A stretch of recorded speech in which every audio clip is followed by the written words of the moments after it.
제가 정말 마음먹고 한번 정리해 본 겁니다. 웨스트민스터 신앙고백서에 무슨 신학이 있는가? 여기 어떤 어렵게 이렇게 안 했고, 그 대신에 거기 보면 밑에 쭉 제가 각주를 붙였죠. 1장부터 2장부터. 그러니까 전체 웨스트민스터 신앙고백서가 뭘 이야기하는지 그것을 한번 정리해 보면 좋겠다. 그래서 22페이지에서 28페이지인데요. 여기는 사실상 한 줄 한 줄 한 줄에 다 교훈이 들어있고 교리가 들어있습니다. 여기 제 말에는. 그렇지만은 이걸 다 설명한다 그러면 이미 책을 끝까지 보는 것과 같으니까 그건 너무 지루할 수도 있고. 여러분들이 이 부분을 한번 그냥 쭉쭉 이렇게 일별하듯이 읽어도 이렇게 돌아가는구나 웨스트민스터가. 그러니까 이거는 제가 제가 지난주에도 말씀을 드렸지만 이상하게 웨스트민스터 신앙고백서를 박사 과정 마칠 때도 영국에서 좀 보게 되었고, 한국 와서도 제가 전에 책 4권 나온 거 CLC에서 나온 거 다 읽어보고 나름대로 또 한 학기 가르치고요. 그렇게 했었는데요. 자, 여기에 쭉 제가 보면서 지금 다 아는 거 아닙니다. 그러나 전체적으로 한번 파악을 해보겠습니다. 자, 웨스트는 22페이지 웨스트민스터 신앙 고백서는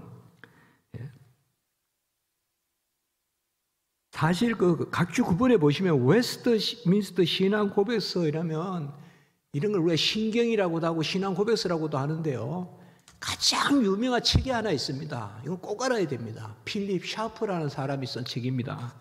거기에 보시면 각주 9번의 둘째 줄 필립 샤프가 있죠. 영어 책인데요. 아직 이건 우리나라에 번역이 안 됐습니다. 다 번역하기가 쉽지 않습니다. 신경이 꽉 차 있고 독일어도 많고 프랑스어도 많고. 그런데 이 책은 하여튼 신경을 연구하는 사람은 샤프 책은 꼭 봐야 됩니다. 그러니까 저도 기본적으로 샤프 책의 영어본 그런 것을 라틴어본, 영어본 그런 것을 기본적으로 제가 텍스트로 했다는 거는 제가 말씀을 드리는 게 맞는 것 같습니다. 자, 그래서 다시 내용에 올라가 보면 웨스트민스터 신앙 고백서는 일반 계시와 특별 계시를 성경이라는 제하에서 다루는 서장으로부터 시작한다라고 해서 성경이라는 제목의 일반 계시, 특별 계시를 다루는 거, 이게 이제 제1장부터 이렇게 시작됩니다. 그리고 일반 계시의 불충분성과 특별 계시의 보충성, 그것도 벌써 교리입니다. 일반 계시만 가지고는 구원에 이를 자 없다. 특별 계시가 있어야 된다. 특별 계시는 성경이죠. 이것을 말합니다. 그래서 우리가 꼭 신앙 용어라고 많은 사람이 이야기하지 않지만 이것도 교리입니다. 일반 계시의 불충분성. 그러니까 산과 들의 수목을 보면서 이 봄날 꽃을 보면서 이제 벌써 우리가 보면 산수유 꽃이니 막 피잖아요. 지금 생강꽃이니. 그런 그 진달래 이제 진달래 꽃 피고 벌써 목련 피고 이렇게 내려오다 보니까 여기도 꽃이 많이 피었잖아요. 그것을 통해서도 하나님을 알만한 지식을 주시는데 피조물이나 그것으로는 안 된다는 거죠. 그래서 일반 계시의 불충분성이라 그래요. 다음에 다 이야기합니다. 여기서는 그냥 그러려니 하면서 들으면 주시면 되겠어요. 그러면 특별 계시의 보충성인데 사실 이 보충성이라는 말과 함께 필연성이죠. 특별 계시가 있어야 된다 이 말이에요. 특별 계시가. 그리고 신학의 원리에 대해서 다루는데 신학의 원리라는 것은 이건 개혁 신학에만 있어요. 개혁 신학에만. 신학의 원리인데 성경을 기록된 하나님의 말씀으로 신앙과 생활의 법칙이 된다. 이건 유명한 이야기죠.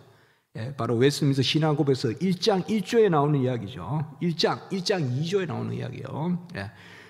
성경은 기록된 하나님의 말씀으로 신앙과 생활의 법칙이 된다. 그 다음에 성경의 근위는 그 저자가 하나님이라는 데 사실에 있다. 오토리티는 오스에서 나온다. 권위는 저자에서 나온다. 성경의 권위는 그 저자가 하나님이라는 데 있다. 그래서 성경은 하나님이 자기 자신을 드러내신 거예요. 이걸 우리 하나님의 자기 계시라 그러거든요. 하나님의 자기 계시라 그래요. 이런 것을 우리가 개혁 신학자들은 존재의 원리라 그래요. 존재의 원리. 쉽게 말하면 존재의 원리는 뭔가 하면 하나님의 계시는 스스로 존재한다. 인간이 만든 것도 아니고 스스로 존재한다. 그래서 우리에게 주어진다. 그러면 우리가 해야 될 일은 뭐예요? 받아들이는 거, 수납. 그래서 계시, 수납 이렇게 되는 거예요. 신학을 한다는 것은 계시를 수납하는 거다. 세상 학문은 받아들이는 게 학문이 없죠. 어떤 거든 연구하고 이렇게 되는데 성경, 우리가 하나님의 말씀은 받아들이는 것, 스스로 존재한다. 그래서 스스로 존재하는 하나님의 지식을 어디에 기록해 놨다? 성경에. 그리고 어떻게 그것을 받아들인다? 성령의 역사로, 믿음으로. 성령의 역사로 믿음으로 받아들인다. 그래서 성경을 외적 인식의 원리라 그러고 믿음을 내적 인식의 원리라 그래요. 좀 어렵게 전문 용어같이 들릴지 모르지만 세 가지 원리가 있네요. 성경은 스스로 존재한다. 계시는 스스로 존재한다. 하나님의 자기 계시. 절대적, 객관적, 완전하게 존재합니다.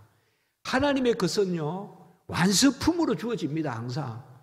만나 매출하기 재료만 던져주고 만들어 먹으라 안 합니다. 예수님은 우리 안에 살과 피입니다. 예수님은 떡과 생수입니다.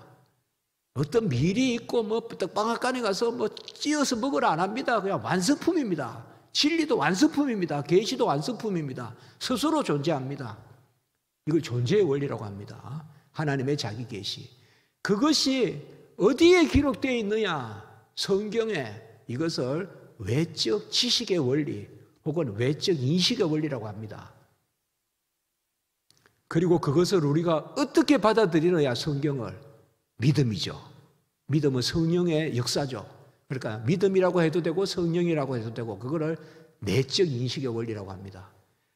조금 어려운 이야기일 수도 있는데 이게 개혁신학의 소위 인신론, 지신론입니다.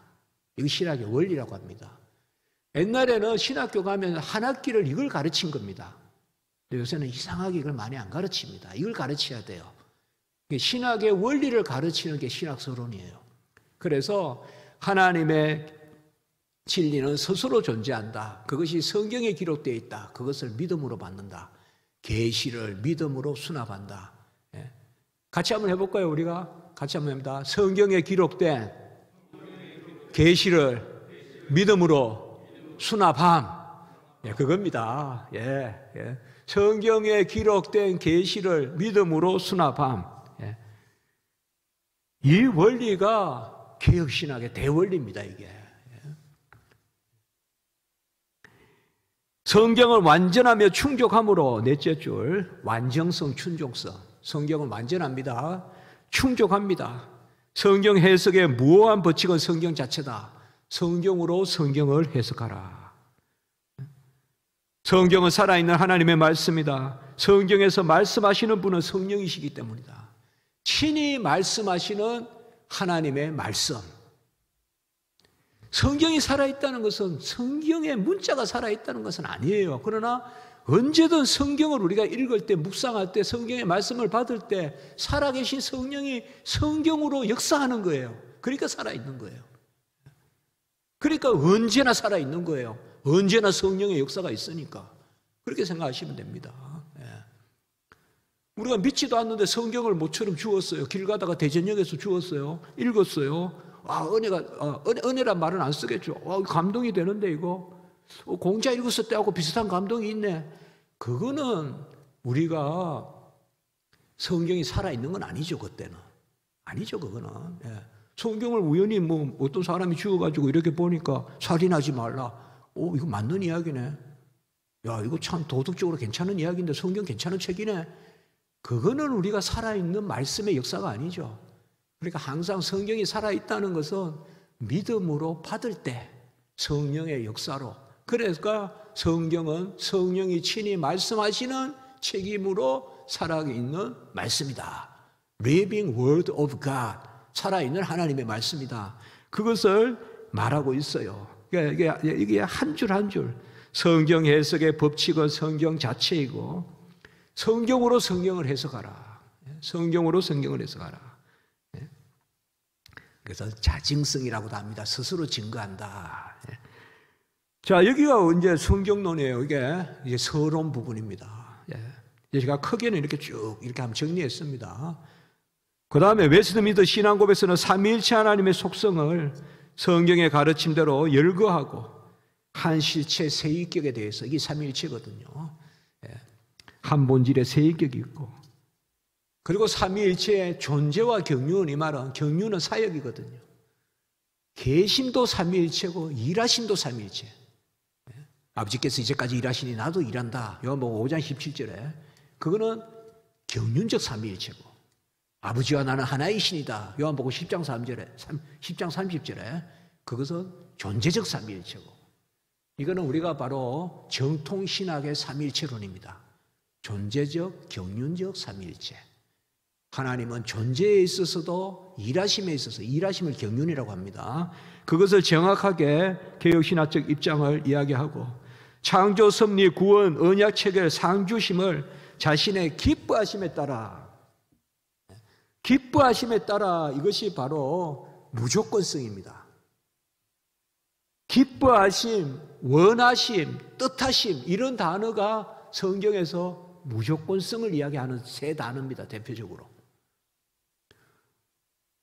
아버지가 왜 아들에게 용돈 줍니까? 내 뜻이야. 내 마음이지. 이게 원해서 그러죠. 기뻐서 준다, 야. 그거죠. 이게 무조건적이죠. 조건이 없는 거잖아요. 그래서 우리가 에베소서 이런 데 보면 바로 하나님의 기뻐하심에 따라, 그의 뜻의 기뻐하심으로 막 이런 말들이 계속 나오거든요. 모든 하나님의 일은 인간의 편에서의 인과관계가 없어요. 하나님의 기뻐하심에 따라 하는 거예요. 그 큰 세 가지 영역이 뭔가 하면,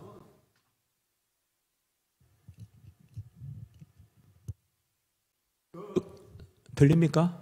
그 큰 세 가지 영역이 뭔가 하면 바로 하나님의 기뻐하심, 원하심, 뜻하심.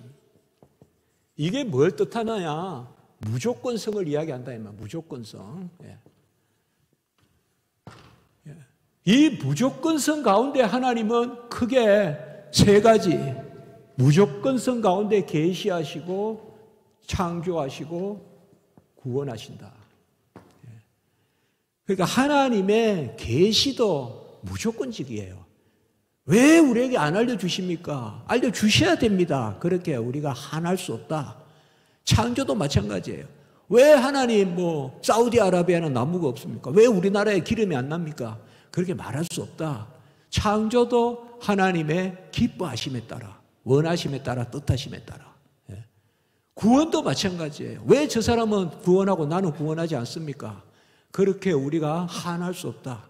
한할 수 없다 말은 원망할 수 없다 이 말입니다. 그래서 항상 우리가 무조건성은 성경에는 기뻐하심, 원하심, 뜻하심. 여기 이제 성경 다 용어들이 있는데 그런 용어는 제가 이야기하지 않겠습니다. 유도키아라고 하고 이거는 블레라고 하고 뗄레마라 그러거든요. 이 세 단어가 상당히 중요한 단어예요. 성경에 무조건이란 말은 안 나와요. 그러니까 내가 너를 기쁨을 이기지 못하여, 이런 게 무조건성이에요. 그렇죠? 그로 인하여 내가 기쁨을 이기지 못하고, 이게 무조건이에요. 이거 기쁨이잖아요. 우리가 좀 아기 처음 낳았을 때 보면 아버지, 어머니 얼굴에, 특별히 어머니는 하도 고생을 해서 그냥 지쳐있고, 아버지가 가서 이렇게 처음 보면 그냥, 그 얼굴에 있잖아요, 그게 기쁨을 이기지 못하는 거잖아요. 처음에 아기 낳았을 때. 기뻐하심이죠. 이 기뻐하심은 상당히 중요한 거예요. 땅에서는 기뻐하심을 입은 자들의 평화로다. 그 다음에 사랑이라 가평, 희락, 다 기쁨이라는 단어가 많이 들어가 있어요. 그리고 다스리는 자는 주관하는 자가 아니라 기쁨을 돕는 자다. 고린도후서 1장 24절. 우리가 이렇게 남을 섬기고 다스린다는 것은 주관하는 것이 아니요, 직분자는 주관하는 것이 아니요, 기쁨을 돕는 자다. 이 사실 기쁨, 이게 상당히 귀하게 나타나거든. 하늘에는 영광이요 땅에서는 기뻐하며, 기뻐하심을 입은 자들의 평화고. 그래서 이제 이런 용어들, 그래서 창조, 섭리, 구원, 언약책을 상 주심이 자신의 기뻐하심에 따라, 앞으로 이런 말이 나오면 무조건성, 무조건적 계시, 무조건적 창조, 무조건적 구원, 모든 것은 다 우리 편에 필연성이 없어요. 우리 편에 필연성이 없어요. 이런 것을 우리가, 신학자들이 많이는 안 쓰는데 제가 한번 이야기할게요. 이걸 비필연성이라 그래요. 우리가 하나님 앞에 하나님 이렇게 하셔야 돼요, 이런 기도는, 뭐 땡깡을 부리는 기도는 이런 말도 있잖아요. 그거는 이제 좀 안 해야 돼요, 사실은. 그건 어릴 때 하는 거고, 이제는 이 필연성은 인간 편의 말이에요. 우리가 생각하기에 필연성은 없어요. 하나님은 하나님 뜻대로 하시는 거예요. 그래서 하나님께 왜라고 물을 수 없다 이 말이에요. 왜라고. 그걸 이야기하는 겁니다. 계시도 마찬가지입니다. 우리는 알게 하시고 저들은 모르게 하시고, 이스라엘 백성에게는 한때 그들에게만 말씀을 맡기시고 이제는 만민에게 여호와의 말씀을 듣게 하시고 복음을 듣게 하시고, 이런 것들은 다 하나님의, 이런 개념들이 우리가 항상 성경에, 그래서 하나님의 이 무조건성, 이게 은혜로 가면 무조건적 은혜고, 이것이 하나님의 권세로 가면 바로 하나님의 주권이죠. 그러니까 하나님의 주권은, 하나님의 주권은 사실상 다 미칩니다. 계시, 창조, 구원에 다 미치는데 제일 먼저 어디에 미칠까요? 하나님의 주권이. 우리에게, 우리 신앙생활에 있어서는 제일 먼저 뭐로 와닿을까요? 우리가 하나님을 제일 처음에 어떻게 만납니까? 구원주 하나님으로 만나고, 그리고 그분이 창조주라는 걸 알죠. 우리가 창조주 하나님을 먼저 만나고 구원주 하나님을 고백하는 사람은 아무도 없죠. 먼저 예수를 구주로 만나니까 진달래도 하나님이 지었다고 고백하는 거죠. 그러니까 사실 하나님의 주권은요, 막 그냥 와라 가라 막 명령하는 게 아니고, 하나님의 가장 큰 주권은 은혜입니다. 그걸 아셔야 돼요. 하나님의 주권성을 이야기할 때, 그래서 우리가 웨스트민스터나 이런 데서 하나님의 주권을 이야기하면 딱딱하다, 하나님은 뭐 그런 하나님이냐, 다스리고 의미롭고, 그게 아니에요. 사랑의 하나님이라고요. 하나님의 주권의 가장 클라이막스는 사랑이요, 은혜요, 자비요, 긍휼이요, 인애요. 그게 하나님의 주권입니다. 그 가운데 인간의 책임이 따르는 거예요. 인간의 책임이. 이게 웨스트민스터의 또 중요한 한 축이거든요. 하나님의 주권과 인간의 책임. 이게 인간의 책임은 뭘까요? 사랑받은 자로서 사랑하는 거. 요한일서 4장 이런 데 보면 우리가 사랑을 받았으니 사랑함이 마땅하다. 그가 먼저 우리를 사랑했다. 그러니까 다 은혜라 이 말이에요. 그러니까 이런 걸 자꾸 오해해서 막 책임을 강요한다, 딱딱하다, 이게 아니에요. 사랑받았으니까. 사랑받았으니까. 그렇지 않습니까? 향이 들어왔으니까 향기를 내는 거예요. 그게 책임인 거예요. 그건 우리가 누리는 거죠. 맞죠? 은혜를 누리는 게 책임이라고요. 그렇게 생각해야 돼요. 모든 것은 다 우리 성도의 삶은 향이 들어오니까 향기가 나고, 내가 하는 게 아니죠. 빛이 들어오니까 빛을 발하는 빛의 자녀고, 그리고 빛의 갑옷을 입어라. 자, 그런 개념들입니다. 여기에. 자, 그게 섭리, 구원, 언약체가 상주심이 전부 다 기뻐하심에 따라. 24절에 보세요. 이 하나님의 주권이 가장 확실하게 완벽하게 나타나는 게 뭘까요? 선택입니다. 우리가 이렇게 한번 생각해 보세요. 무조건성을 가장 정확하게 말할 수 있는 게 어느 부분일까요? 무조건성을. 나 교회 옆에 살아서 교회 다녔어. 그것도 뭔가 조건이죠. 나 믿음의 가정에서 태어나서 교회 다녔어. 그것도 무슨 조건이 있는 거죠. 나 친구를 잘 만나서 교회 갔어. 그것도 조건이 있죠. 야, 나 어떨 때부터 뭐 기독교 서적을 좀 읽었더니 교회 가고 싶은 마음이 생겼다. 그것도 조건이 있죠. 완전히 무조건을 뜻하는 가장 정확한 개념이 뭡니까? 선택입니다. 선택은 조건이 있을 수가 없는 거예요. 선택은. 그래서 사실 하나님의 무조건성의 클라이막스가 선택이에요. 선택. 그러니까 그가 나를 정하셨다. 에서는 미워하고 야곱은 사랑하였다. 그들은 진노의 그릇이나 우리는 긍휼의 그릇을 삼으셨다. 로마서 9장. 그런 개념들. 이것이 바로 선택의 개념이에요. 제가 어느 순간 이게 참 은혜가 되더라고요. 선택이라는 개념에는 뭐 하나도 개입할 게 없더라고요.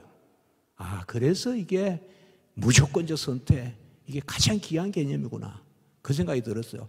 다른 거는 뭔가 다 저하고 연결이 되어 있는 거예요. 그러나 완전히 단절된 게 선택이에요. 내가 너를 부르노라, 내가 너를 정하노라 했잖아요. 오늘 내가 너를 부르노라, 너는 내 것이라. 이렇게 그냥 정해버리는 거죠. 그래서 여기에 이제 하나님의 주권에서 바로 이어서 나오는 것이 웨스트민스터 3장 부분에 2장에서 이제 삼위일체를 다루고 3장에서는 바로 둘째 줄에 보시면 선택과 유기의 이중애정을 다룹니다. 이중애정을 다룹니다. 그래서 애지애정론을 거부하고 애지애정론은 뭔가 하면 될 만한 사람을 애정했다는 거예요. 이게 애지애정론이에요. 이거는 로마 캐톨릭이에요. 아퀴나스예요. 이건 거부합니다. 우리는.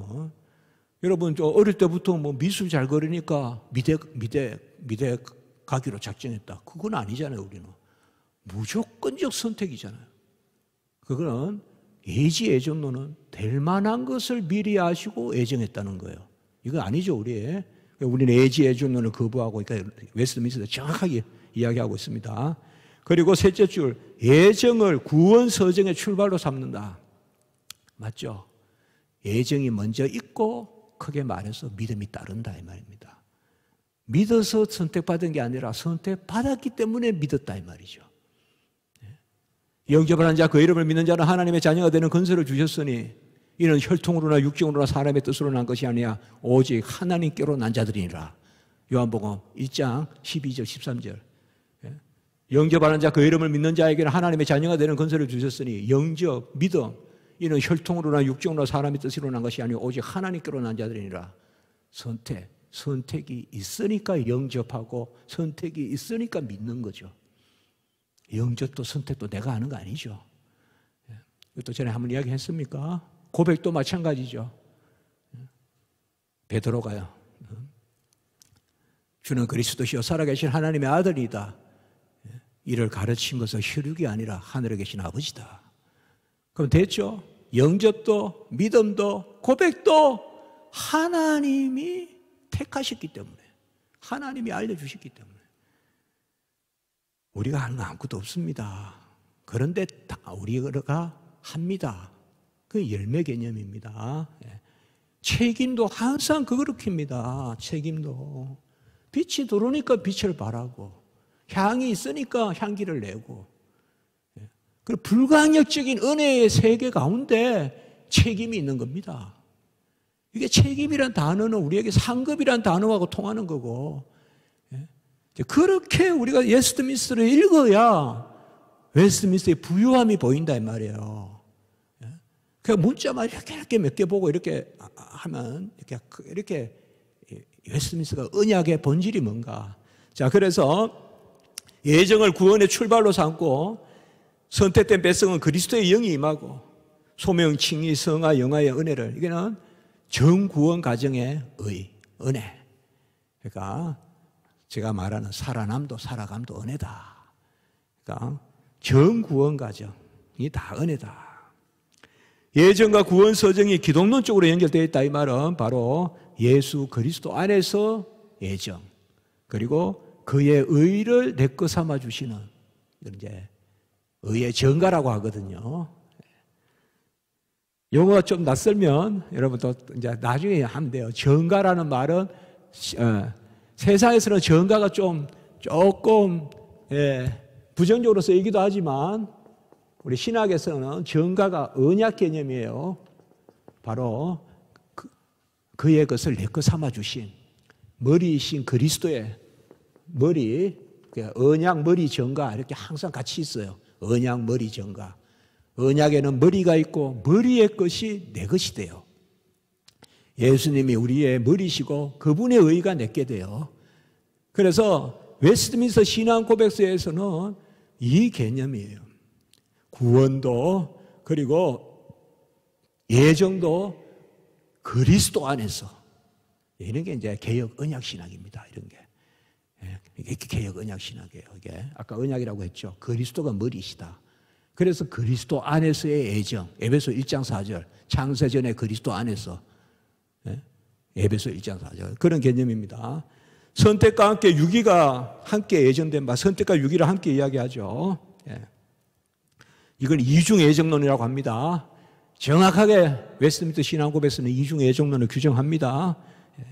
그래서 선택은 무조건적 은혜고 유기는 무조건적 짓밟음이 아닙니다. 내버려 두심입니다. 자기 값을 치르는 겁니다. 혹자는 오해해서 선택을 끌어올리고 유기는 끌어내린다고 생각하는데 유기는 끌어내리는 게 아닙니다. 그냥 두시는 겁니다. 마땅한 보응을 받는 겁니다. 공의의 하나님. 그래서 선택은 바로 은혜의 영광이요, 유기는 진리의 영광입니다. 하나님이 버려두심으로 진리를 통하여 영광을 받으십니다. 그렇게 해석합니다. 우리는 유기는 하나님의 공의, 진리를 드러내시는, 그래서 선택이든 유기든 다 하나님의 영광의 도구입니다. 언제든. 그런 부분들을 여기서 이야기합니다. 그리고 이제 마지막 문단에 보면 24페이지에 웨스트민스터 신앙고백서는 타락, 여기 이제 타락 부분입니다. 그래서 우리가 왼쪽에 조금씩 적으신다면 22페이지 처음에 서론, 계시론 적고 23페이지에 둘째 문단 삼위일체, 그리고 24페이지에는 이중애정, 그 다음에 마지막에 타락. 웨스트민스터 신학고백서는 타락으로 말미암아 죄책이 등가되어, 죄책이란 말은 죄의 책임입니다. 죄의 책임은 뭘까요? 사망입니다. 형벌. 죄의 책은 형벌이라고도 하고 사망입니다. 그래서 타락한 인류에게는 사망이 들어옵니다. 이렇게 아멘하는 사람들이 많지 않습니다. 오염은 있어도 사망까지는 우리 것으로 주어지지 않는다고 봅니다. 그게 요새도 많이 문제가 되는데요. 그걸 간접 정가설이라고 합니다. 우리는 직접 정가설입니다. 우리가 태어날 때부터 죽음에 속합니다. 태어나서 연약한 오염된 내가 죄를 지어서, 내가 필히 죄를 지어서 그 죄로 죽는 게 아니라 타고난 원죄로 이미 사망 상태로 태어납니다. 본질상 진노의 자녀요, 본질상 사망 가운데 태어납니다. 그게 죄책입니다. 이건 우리 개혁신앙입니다. 여기에서 조금만 아니라 그러면 그것은 간접 정가설이라고 해서, 그거는 한때 저 조나단 에드워드 이런 사람도 그런 나쁜 영향을 받습니다. 한때는. 그런 부분입니다. 어쨌든 우리는 죄책이 증가되고 한 줄 밑에 오염되고 무능하게 되었다. 전적 무능, 전적 부패. 그래서 세 줄 밑에 율법의 저주 아래 매어 진노 아래 산다, 이 말은 율법은 저주가 아닙니다. 본래 율법은 삶의 규범입니다. 근데 죄를 지은 사람에겐 저주죠. 경찰이 죄를 지은 사람이 저주이듯이 경찰이 죄 없는 사람에게는 친절한 안내자죠. 도움이 되고 마찬가지입니다. 그래서 밑에서 둘째 줄, 더 이상 자유의지가 없다. 자, 여기는 크게는 지금 크게만 보시면 되겠습니다. 자유의지란 말은 하나님 앞에서 선을 행할 의지입니다. 딱 그렇게 정의하셔야 됩니다. 자유의지는 하나님 앞에서 선을 행할 의지. 그거는 상실입니다. 그러나 일반적 의지는 남겨져 있습니다. 축구하고 싶은 축구장 가고, 또 자선도 합니다. 또 좋은 작품도 씁니다. 감동적인 인류애가 넘치는.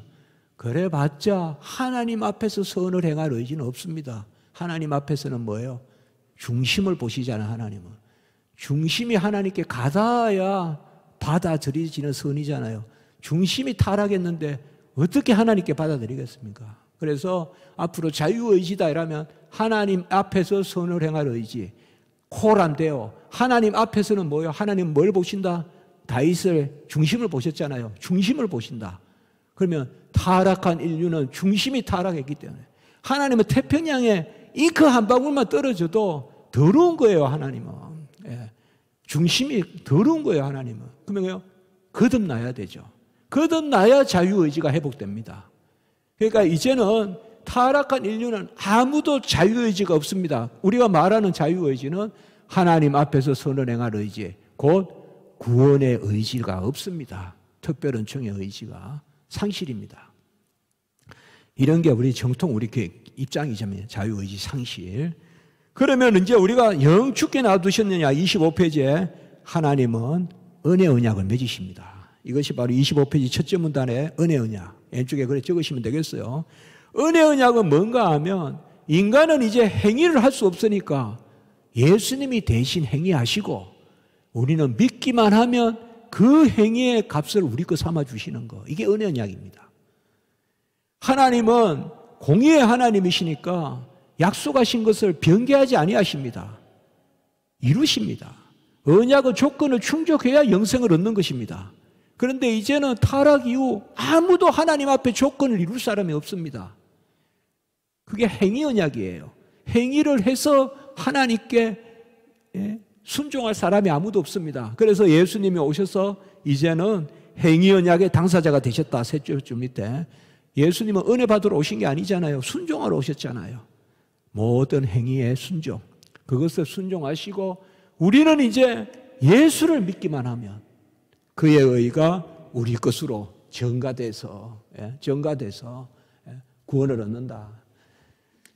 그래서 이제 의의 전가라는 말을 썼습니다. 언약에는 머리가 있고 머리에는 전가가 있다. 그리고 언약의 목표는, 언약의 열매는 영생입니다. 영생은 자녀됨입니다.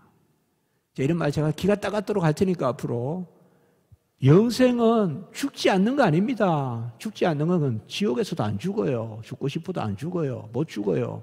영생은 하나님의 자녀됨이에요. 자녀됨.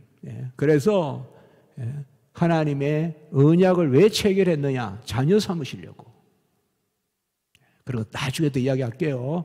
이 언약 신학이 가장 정확하게 가장 잘 서술된 데가 웨스트민스터 신앙 고백서입니다. 요새 뭐 조금 논쟁들이 있어요. 그러나 웨스트민스터 신앙 고백서를 지나가듯이 하면 안 돼요. 웨스트민스터 신앙 고백서를 어떤 기준으로 삼아야 돼요. 그리고 우리 총회가 받아들이는 신경이에요. 그걸 가볍게 생각하면 안 돼요. 웨스트민스터 신앙 고백서를.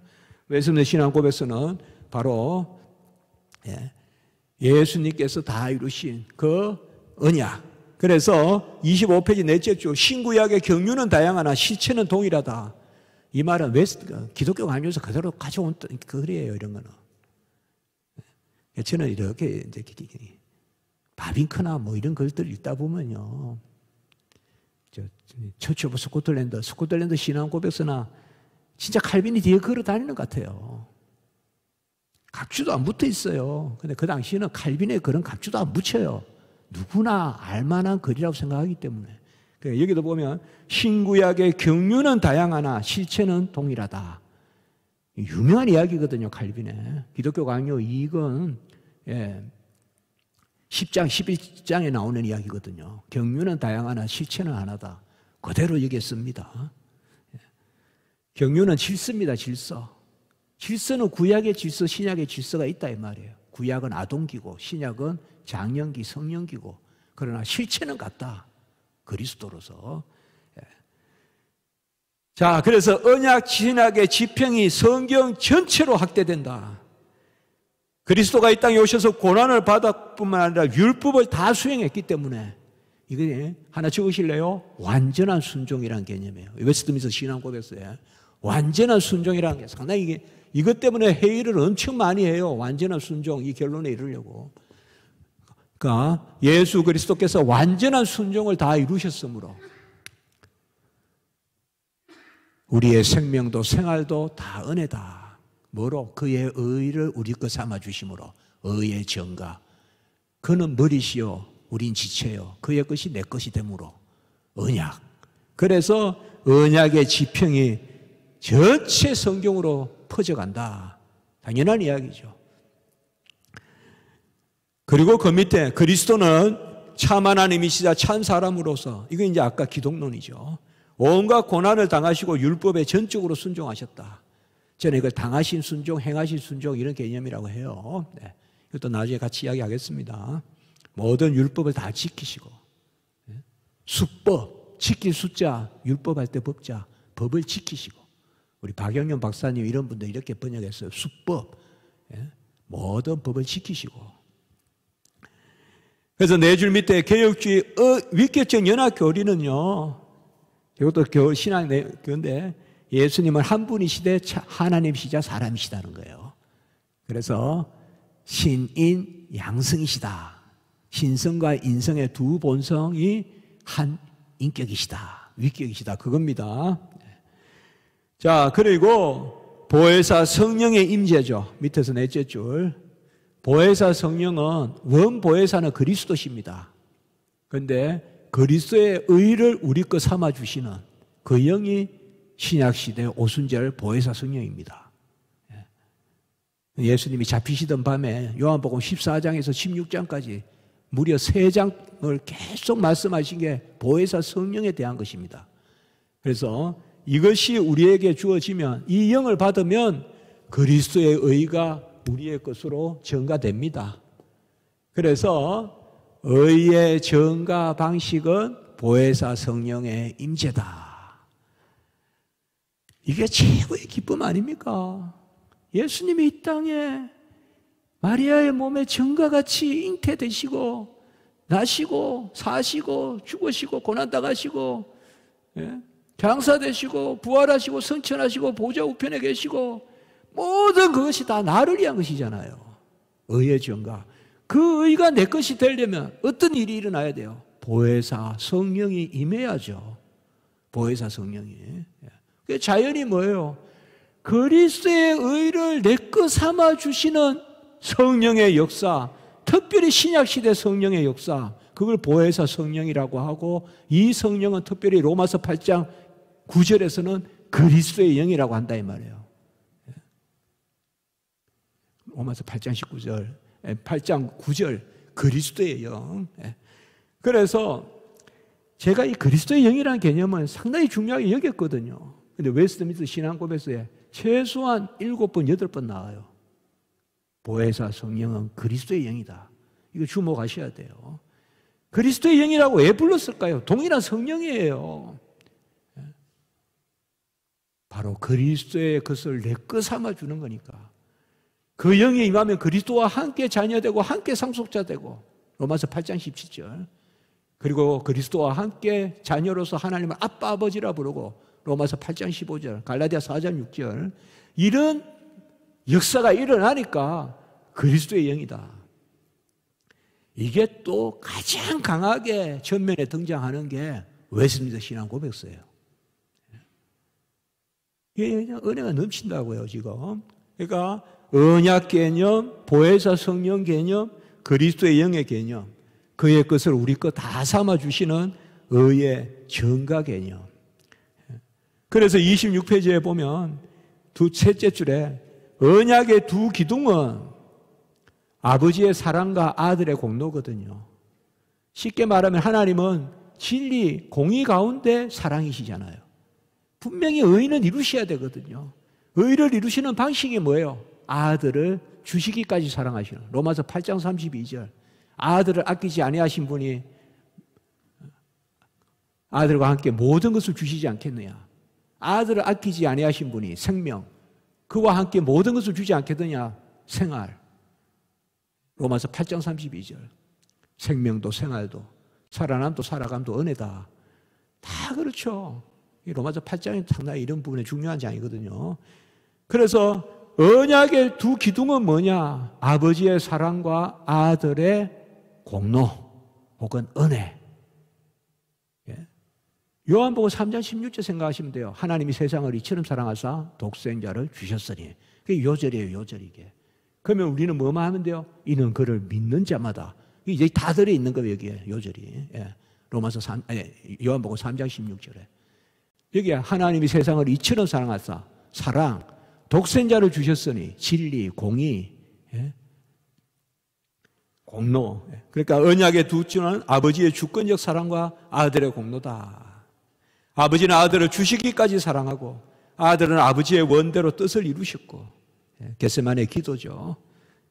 모든 형벌 다 가져가시고 용서를 베푸시고 그리스도의 영을 받은 사람에게 이런 은총이 임했다. 계속 제가 지금 뭘 정리합니까? 제 말 아닙니다. 지금 한번 쭉 웨스트민스터를 제가 신학적으로 쭉 그냥 웨스트민스터 펼쳐놓고 제가 막 줄도 치고 번역도 하고 막 해석도 하고 안 했겠습니까? 한번 쭉 이야기해 보는 겁니다. 그래서 조금 어렵게 느껴질지 몰라도 아까 말씀드린 것 같이 이런 게 쭉 들어도 한 몇 번 쭉 읽어보세요. 한번 집에서 이 부분을. 되게 은혜가 될 거예요. 한번 쭉. 어렵지 않아요. 쭉. 몇 군데만 이렇게 좀 이렇게 마크해 가면서요. 그리스도요. 그래서 다 이루신 것을 내 거 삼아주고 그래서 열매 맺는 성도의 삶을 산다. 거기에 제가 둘째 문단 마지막에 구속사적 성취, 구원론적 적용, 성도의 삶이 함께 어우러져 나타난다. 이게 이제 제가 결론적인 이야기예요. 지금 웨스트민스터의 한 관점을 이야기하라면 저보고. 구속사적 성취는 뭐냐 하면 구속사는 구속의 역사. 이거는 한번 흘러가면 다시 돌아오지 않는 거예요. 단회적인 거예요. 이거는 다 성취했어요. 예수님께서 뭐예요? 다 이루었다 했지 않습니까? 십자가에서. 요한복음 19장 30절에 다 이루었다. 그것을 우리에게 날마다 적용시켜 주시죠. 어떻게? 보혜사 성령을 부어주심으로. 사도행전 2장 33절. 그래서 그 성령을 받기만 하면 그리스도 것이 내 것이 되죠. 그게 우리 구원의 과정이에요. 살아남과 살아감, 칭의와 성화와 영화 전부 다 그게 전부 그리스도의 의예요. 그러니까 구속사적 성취는 단회적으로 끝났어요. 예수님 십자가에 두 번 박으면 안 돼요. 못 박히신 것은 끝났어요. 그런데 그 의로 이제 우리에게도 후손에게도 계속 적용해 주시죠. 이건 계속적으로. 같이 한번 합시다. 계속적 중보. 계속적 중보를 하신다고요. 다 이루신 것을. 그래서 구속사적 성취는 끝이 났고 그렇다고 해서 예수님이 더 이상 중보자가 아닌 것이 아니라 구원론적 적용을 해주시는 중보는 계속 하신단 말이에요. 오늘도. 그렇다고 해서 다시 십자가에 박히시는 게 아니라 한 번 다 이루신 의를 계속해서 우리에게 전가해 주신다고요. 그래서 그 의를 우리가 받기만 하면 성도의 삶을 살죠. 그래서 이 세 개가 같이 간다요. 구속사적 성취, 구원론적 적용, 성도의 삶. 이게 이제 언약신학이요. 아까 의의 전가요. 그런 개념입니다. 그래서 저는 웨스트민스터 신학의 가장 값진 하이라이트가 여기가 있다고 보는 겁니다. 다 이루신과 이제 다 이루셨단 말이에요. 그걸 다 내 것 삼아 주신과 그 가운데 누리는 삶. 그게 우리는 간혹 책임이다라는 말로 나오니까 딱딱하다 생각할 수 있지만 책임은 누림입니다. 누림. 예. 누림이란 말 요한 1서에 나와요, 여러분들. 예.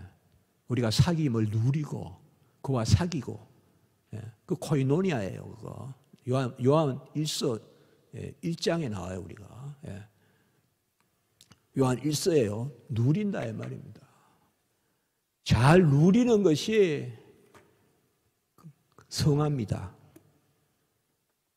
그의 의가 머리이신 그리스도께로 자라간다 그랬잖아요. 이게 무슨 말입니까? 머리이신 언약의 머리잖아요. 그의 의를 내 거 삼아주면 모래가 떨어지면 점점 모래가 올라가듯이 우리가 차차차 올라가서 나중에 머리이신 그리스도께로 에베소서 하면 뭐요? 장성한 분량이 충만할 때까지 자라가는 거죠. 누리는 거죠. 누리는 거. 그러니까 이런 의미를 우리가 잘 알아야 된다. 요한일서 1장 3절요. 너희를 우리와 사귐 있게 하려 함이니 우리의 사귐은 아버지와 그의 아들 예수 그리스도와 더불어 누림이라. 잘 누리는 것이 거룩해지는 것입니다. 이렇게 은혜입니다. 그때 윤리가 있습니다. 내 것이 있어 하자는 전쟁입니다. 전쟁. 내가 했다 그러면 그게 전쟁입니다. 이 세상에 내가 했다 그러면요, 아무리 공부를 열심히 해서 좋은 직장을 가져도 내가 공부 열심히 해서 됐다 그러면 전쟁입니다. 그러나 하나님이 다 하셨다. 우린 그저 누릴 뿐이다. 그러면 이제 서로 화목하고 이제 그런 개념입니다. 그래서 구속사적 성취 구원론적 적용 성도의 삶, 이것이 확장되는 개념, 그것이 바로 마지막 26페이지 문단의 교회론입니다. 교회론. 교회는 끝까지 붙으시는 성도의 견인을 확신하는 성도들이 유일하신 머리이신 한 몸으로 언약 공동체다. 제 표현을 한번 여러분 써보실랍니까? 의의 정과 공동체다.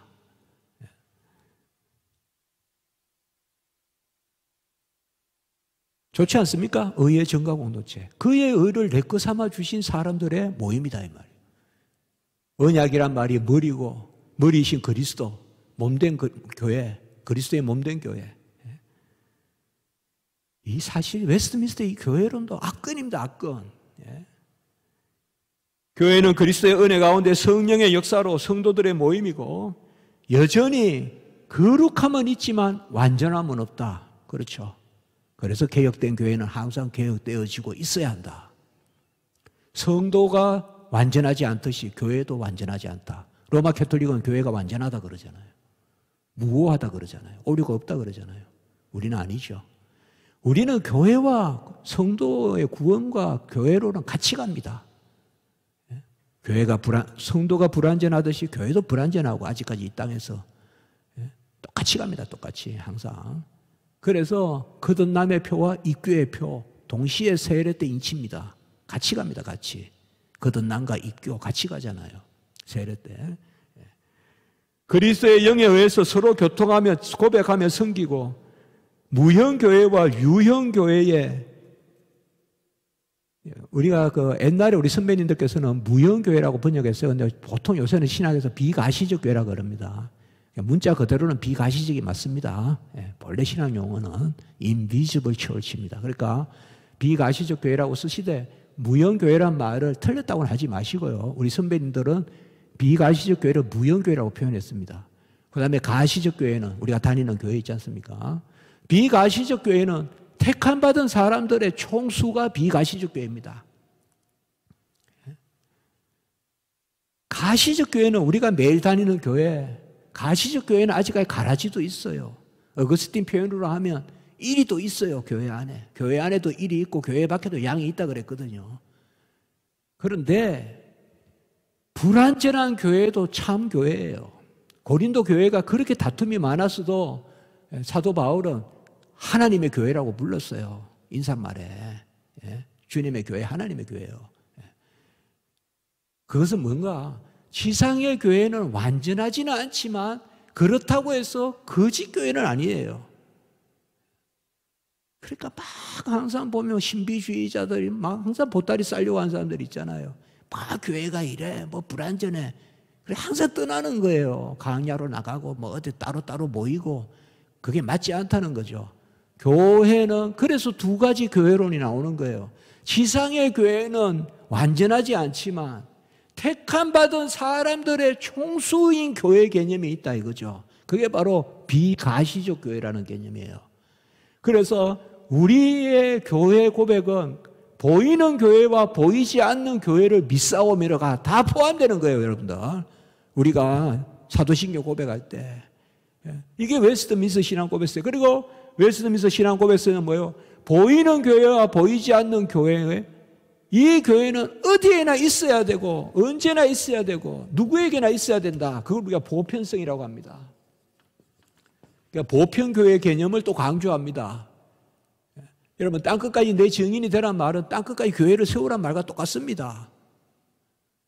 저는 학생들에게 그렇게 이야기합니다.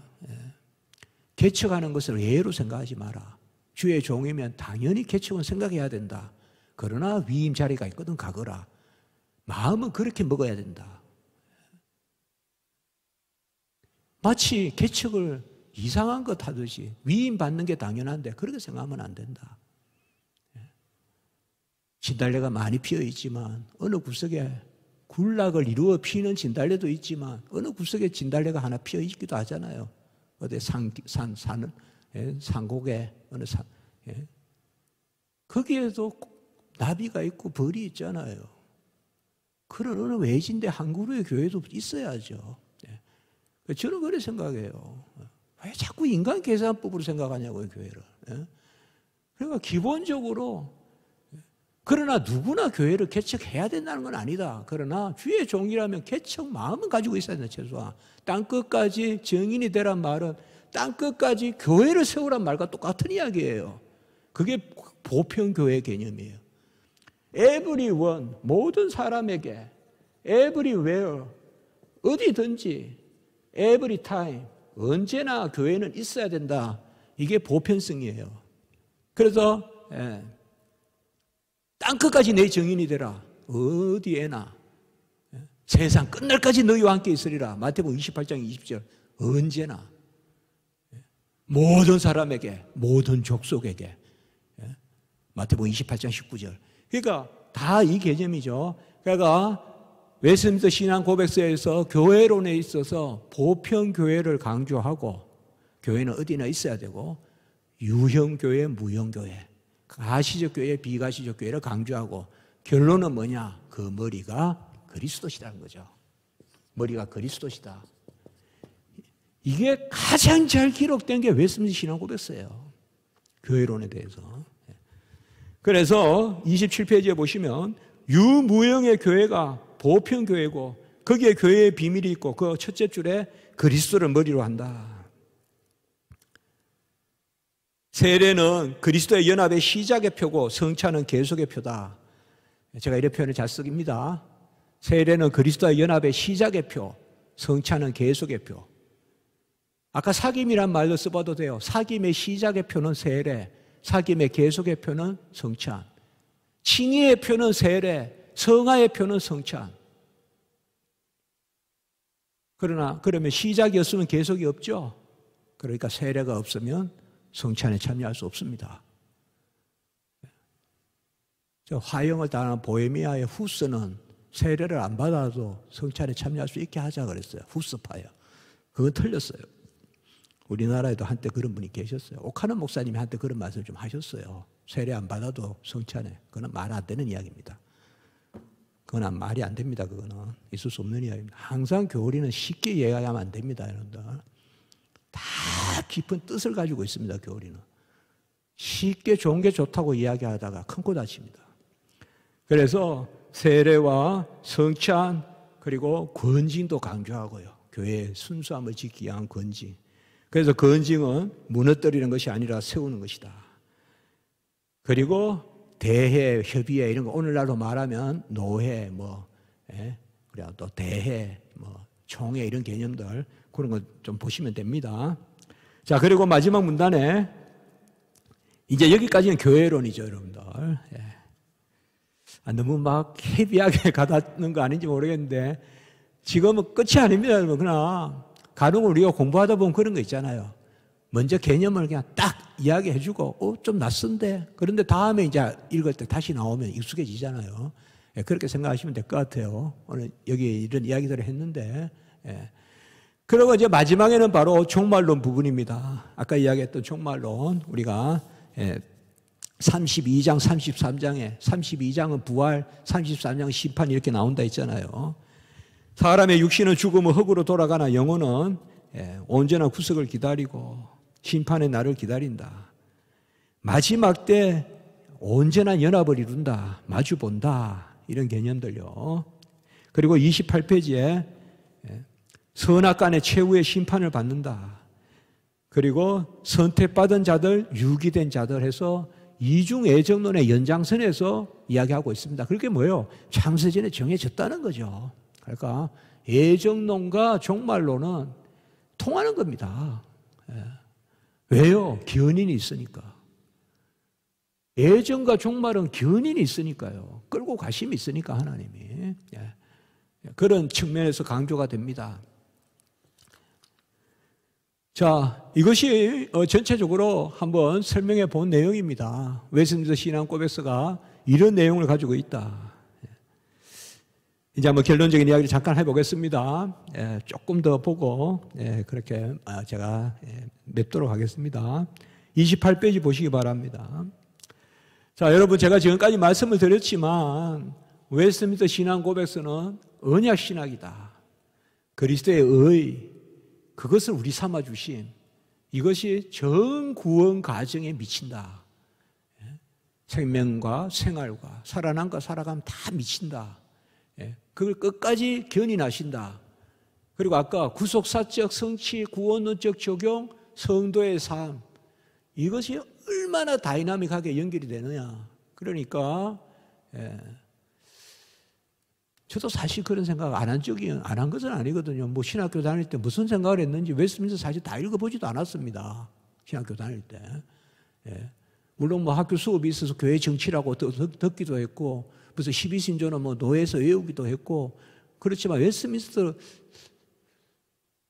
한 번쯤 읽어는 본 것 같습니다. 그렇지만 이렇게 이해를 하고 이렇게 보지는 않았습니다. 그러니까 딱딱하다. 뭔가 사실 좀 번역도 막 아무리 읽어도 모르겠고 그런 것도 있고 좀 그런 면이 있었습니다. 사실. 그래서 웨스트민스터는 뭔가 17세기에 막 교조주의, 막 엄격주의, 학문주의 이런 게 들어가서 막 딱딱하게 그런 말도 들었거든요. 근데 그게 전혀 아닙니다, 여러분들. 전혀 아닙니다.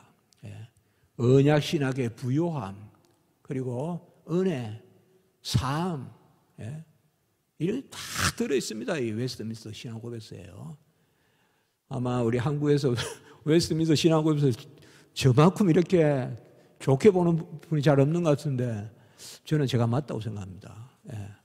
저도 뭐 하이델베르그도 다 배워봤고요. 지난 시간에 이야기했지만 3학점을 들었거든요. 미국에서 하이델베르그만.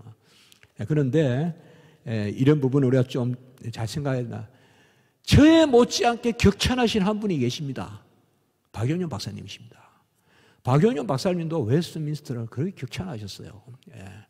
그래서 28페이지 한번 봅시다. 28페이지에 이제 마지막 부분입니다.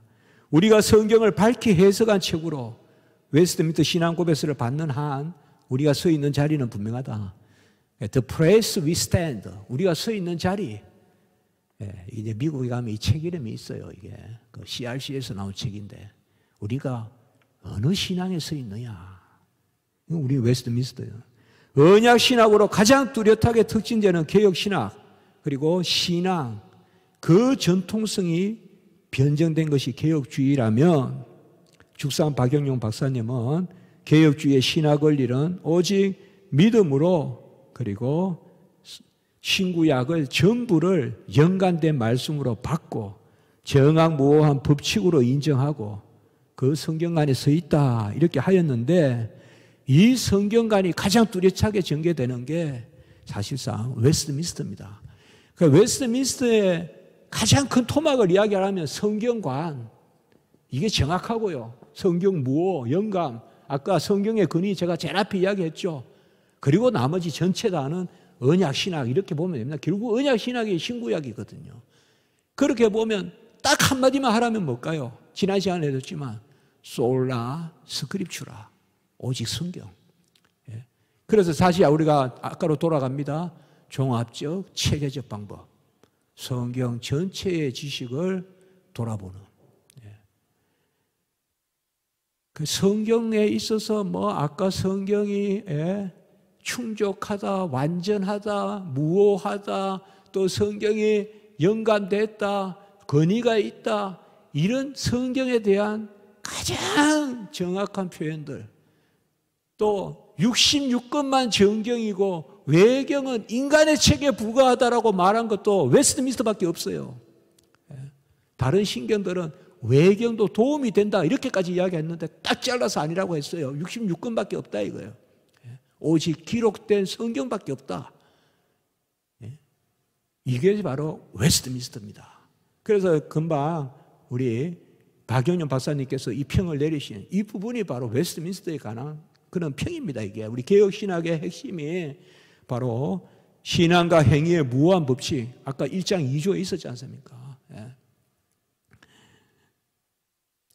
개혁주의 신앙과 신앙의 원리에 정확하게 잇대어 있다 이렇게 이야기했습니다.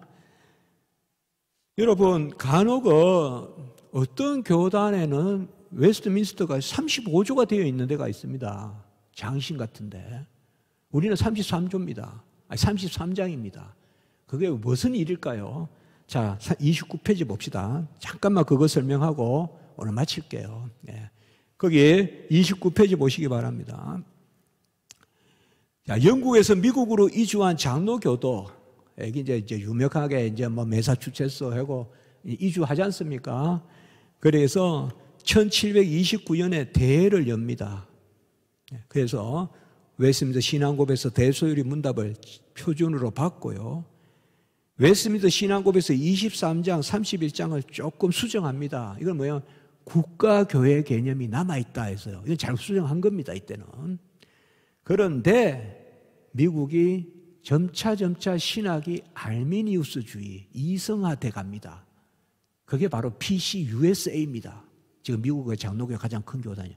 장로교가 가장 커봤자 요새는 침례교회는 아무것도 아니죠. 침례교가 훨씬 크죠, 미국에. 그런데 다 찌부러져 있죠, 미국의 장로교가 지금. 그런데 PCUSA, 우리나라로 말하면 장신 쪽이죠.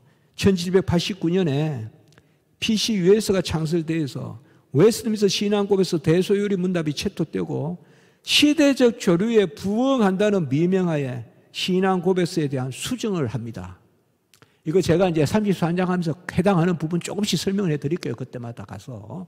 예. 이거 한번 정리를 해야 됩니다. 정리를 해야 되는데 어렵거든요. 어떻게 보면. 그래서 제가 그건 다 정리해 드릴 테니까요. 그러나 뭐 아주 뭐 복잡한 건 아니고요. 왜냐? 아닌 건 아니라고 딱 버리면 되니까요. 그런데 이때 보면 1903년 수정판에 1903년 20세기까지 왔어요. 수정판에서 예정론, 유아세례 이런 것을 진짜 어중간하게 다 바꿉니다. 그러니까 누가 봐도 고개가 끄덕일 만한 이성적으로 뭐 이래야 누구라도 납득하지 이렇게 바꿔놓습니다. 이거를 유아세례나 이런 것을. 왜 근데 유아세례 뭐 고백도 못하는데 왜 세례 주냐? 그러니까 모호하게 써놓는 건 모호하게. 그리고 16장 7조 선행, 맹세, 교황의 내용도 수정했고 이때 셋째 뭐예요? 34장 성령, 35장 성교를 첨가했어요. 미흡하다 이거죠. 그런데 이것에 대해서 제가 한마디만 하면 안 될까요? 뭐가 미흡합니까? 다 이야기했지 않습니까? 보혜사 성령은 그리스도의 의를 내 것 삼아 주시고 그 개혁주의 성령론으로 충분하지 않습니까? 그 영의 역사로 우리가 그리스도인의 삶을 살고 아까 뭐라 했습니까? 구속사적 성취, 구원론적 적용, 성도의 삶이 어우러져 있다 그랬잖아요. 이 세 가지가. 그럼 왜 성령의 장을 두었을까요? 오순절화되는 거죠. 개혁신학이. 이런 것들을 왜 둡니까? 우리가 특별히. 처음에는 필요하다 당대에. 사실 신경은 필요하면 수정할 수 있습니다. 성경이 아니기 때문에. 그러나 이 부분을 우리는 받지 않습니다. 받지 않아요. 그래서 거기 보세요. 알미니우스적이고 세속적인 입장과 로마 캐톨릭에 대한 우호적 입장이 노골적으로 표명되어 있어요. 여러분 아시겠지만 제가 WCC나 또 WEA가 더 로마 캐톨릭하고 가깝거든요. 여러분들 요새는 1970년대 이후로요. 뭐 회의도 한두 번 하는 게 아니거든요. GCF나 이런 걸 통해서 이런 걸 우려하는 겁니다. 사실 좋은 게 좋다면 우리가 아무 할 말도 없습니다. 그냥 뭐 합동교단도 좋고 장신도 좋고 이렇게 말할 것 같으면 말할 게 없죠. 그러나 통합도 좋고 합동도 좋고 우리 그게 아니지 않습니까? 그게 무슨 별난 신앙이 아닙니다. 우리가 옳은 신앙생활을 하는 겁니다. 진리대로 신앙생활을 해야 될 거 아닙니까? 어떤 세속적인 욕구에 왜 맞춥니까? 우리가 고유한 진리 가운데 있어야죠. 그래서 사실상 이런 것들 가운데 미국의 어번 선언이라는 이건 이제 완전히 미국 보수 신학에 몰락하는 시점이거든요. 이게 그래도 하나님은 지키시는데 완전히 망하게는 안 하죠. 메이천이나 또 학자들이 나오고요. 그런데 성경 무오도 부인하고 동정녀 잉태 탄생도 부인하고 대속의 죽음도 부인하고 한마디로 값이 아닌 거예요. 예수가 날 위해 값을 치렀다는 게 없습니다. 요새 신학에. 여러분, 주님께서 날 대신 죽으시고 구원의 값을 치렀다고 믿는 세계 성도 몇 프로나 될까요? 요새 많이 없습니다. 대속의 교리 안 믿습니다. 그냥 윤리 선생으로 생각합니다. 랍비같이. 선지자입니다. 그냥 예수님은. 제사장, 왕은 아닙니다. 그냥 선지자입니다. 선지자. 예? 값이 없어요. 날 위해 제물이 되시고 친히 제사장이 되셔서 자신을 드리시고 값을 치르신 값의 개념이 없어요. 쉽게 말하면 전부 주관화되어 있어요. 저는 신학이. 예? 그런 세계적인 조류입니다. 지금. 제가 강하게 이야기하는 거 아닙니다. 기독교인이라고 해서 정확한 신앙을 가진 사람이 많지 않다는 겁니다. 아주 드물다는 겁니다. 육체의 부활도 안 믿습니다. 그 다음에 기적이 역사적으로 있었다는 것도 안 믿습니다. 이게 어번 선언입니다. 이게 PC, USA 이런 겁니다. 이런 것을 우리가 문제 삼지 않고 어떻게 교류를 합니까? 저는 그렇거든요. 그리고 순수함에서야 살이 붙죠. 괜히 뼈만 하면 살찜 뜯어 먹으려다가 함께 다 굶어 죽습니다. 영적으로. 저는 지금 세계 연합운동이 그런 진리를 지키지 않으면 그런 위험에 처한다고 봅니다. 저는. 그래서 WE에 반대한 겁니다. 작년에. 안 된다 절대로 우리 교단이 얘기하면. 꼭 뭐 다른 교단하고 교류를 못하고. 왜 그렇게 생각하냐. 우리 교단이 진리에 서고 다른 교단이 우리에게 따라오게 해야지. 왜 우리가 다른 교단 따라가려고 하나. 저는 그렇게 생각합니다. 하여튼. 자, 30페이지에 미국 장로교의 영향을 받은 한국 장로교회는 웨스트민스터 신앙고백서를 채택함에 있어서 33장을 채택하는 것은 대표적으로 합동척, 합심척, 우리 교단과 합신에도 지금 웨스트민스터 신앙고백서 다시 지금 번역을 하고 있다든가 제가 들었습니다. 이것도 기대가 됩니다. 그래서 우리는 33장을 받고 35장으로 된 수정판을 받는 것은 통합척, 기장척 이런 데는 35장을 받습니다. 그러니까 같은 우리가 장로교 전통의 웨스트민스터를 받긴 다 받아요. 기장이든 통합이든 다 칼빈의 신학이에요. 여러분 뭐 장신척에도 가면 칼빈 신학자, 또 한신에도 칼빈 신학자 다 있죠. 황정욱이라든지 교수님이라든지 다 있죠. 그러나 해석은 다르죠. 그런 측면입니다. 이제 사실 우리가 그 뒷부분은 라틴어 역본 그건 어제 지난 시간에 봤습니다. 제가 그때 필요해서 봤고 다음 주부터 성경에 대해서 볼 텐데요. 여러분 대전 중앙교회로 대전 남부교회로 오십시오. 이 기회에 옛날에 아기 이고 평양 대붕어 때 목포서 걸어서 갔다는 거 아닙니까? 사경에 참여하려고. 좀 말씀에 욕심 좀 냅시다. 송구영신 예배 때 그냥 떡국 먹는다면 줄을 서면서 왜 성경 공부한다면 줄을 안 섭니까? 지난주에 사인 받았던 분들 다 어디 가셨습니까? 제가 안 올 줄 알고 길게 사인을 해드렸는데 이름만 써도 되는데 왜 사인만 받고서 그냥 바람과 함께 사라지십니까? 물론 집에서 보시겠지만 그리고 왜 강사는 안 걸리는데 왜 성도들은 다 코로나가 걸립니까? 죄송합니다. 다음 주에 오셔서 지금 여기도 많이 계시는데요. 얼마 감사합니까? 제가 잘하는 거 아니에요. 그냥 나누는 겁니다. 쉐어링. 나누는 겁니다. 성경 나누고 저도 성경이지 않습니까? 성경하고 딱 이것만 가져와서 할 테니까 여러분들도 성경 딱 준비하시고 여기에서 같이 한 15주, 14주 남았습니다. 14주 동안 성경에 줄을 쳐가면서 한번 모여서 좋은 그런 걸 해보고 시의 취지답게 우리가 진리를 전하고 확산시키고 이 모임이 또 내년에 더 크게 또 다른 모임으로 또 발전하고 기독교 강요도 하고 그렇게 돼야 안 되겠습니까? 누가 하든지 간에. 예. 그래서 제가 그런 말씀을 드리고 싶습니다. 오늘은 사실 제가 이까지만 하려고 했습니다. 시간은 충분합니다, 우리가. 예, 충분하고. 제가 딱 생각을 그렇게 했습니다. 여기는 신학교 강단은 아니다. 예, 다만 성경 말씀을 많이 그때그때 찾아가면서 보는 거. 저에게도 너무 중요한 구절들이거든요. 이거 제가 그냥 어디서 옮겨놓은 구절 한 구절도 없어요. 제가 정말 귀하게 여기는 구절들, 신학적 의미가 있는 그 구절마다 설명을 하면서 성경 구절을 설명하면서 웨스트민스터를 1장부터 33장까지 성경론부터 오늘 나왔듯이 성경론, 삼위일체 실론, 그 다음에 하나님의 애정 작정 나오고, 그 다음에 인간의 타락 나오고, 그 다음에 예수 그리스도 기독론, 구원론, 교회론, 종말론 이렇게 쭉 살펴보도록 하겠습니다. 여러분 오늘 지금 각각 처소에 많이 계시고 여기도 계신데요. 수고하셨습니다. 다음 주에 또 뵙겠습니다. 한 주간 건강하십시오.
네, 오늘 또 강의 들으시느라고 너무 고생 많이 하셨습니다. 멀리서 이래 와주신 분들께 더욱더 감사를 드립니다. 집에서 온라인으로 수강하신 모든 분들께도 감사를 드립니다. 교수님께서 말씀하셨지만 가급적이면 대전 남부교회로 오셔서 함께 강의 현장에서 생생한 강의를 같이 들었으면 좋겠다라는 바람이 있습니다.